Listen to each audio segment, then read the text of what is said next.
ওই পেট মুতা বান্দর শীত আসার কথা শুই না যে কম্বলের নিচে ঢুকছিল, আজকে 28 দিন হইলো কম্বলের নিচে থেকে বাইরস না। গোসল না করতে করতে তোর শরীর থেকে কুত্তা মারা গন্ধ বাইর হইতাছে। আমি অত কিছু বুঝি না, তুমি আমারে তাড়াতাড়ি অ্যাঞ্জেল সাদিয়ার সাথে বিয়া দিয়া দাও, আর নাইলে আমি এই কম্বলের নিচ থেকে আর বাইর হইতেছি না। रुको जरा सबर करो। বিয়া যে দিমু তোর এই কুত্তামরা গন্ধ সহ্য করতে না পাইরা অ্যাঞ্জেল সাদিয়া আর তার পরিবার সবাই গ্রাম সাইড চলে গেছে।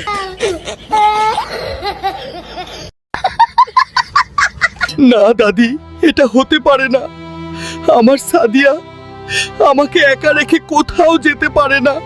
আর যাওয়ার সময় সাদিয়া তোর জানালার পাশে একটা চিঠি রেখে গেছে। আমার গোলুমোল হালকা, আমি আসতে চাইনি, কিন্তু তোমার শরীরের দুর্গন্ধে আর থাকতে পারলাম না, তাই তো চলে আসলাম। আর হ্যাঁ, যেদিন আবার তোমার শরীর থেকে কুত্তা মারা অন্ধটা চলে যাবে, আমি সেদিন আবার তোমার কাছে ফিরে আসব। ইতি, তোমার অ্যাঞ্জেল সাদিয়া।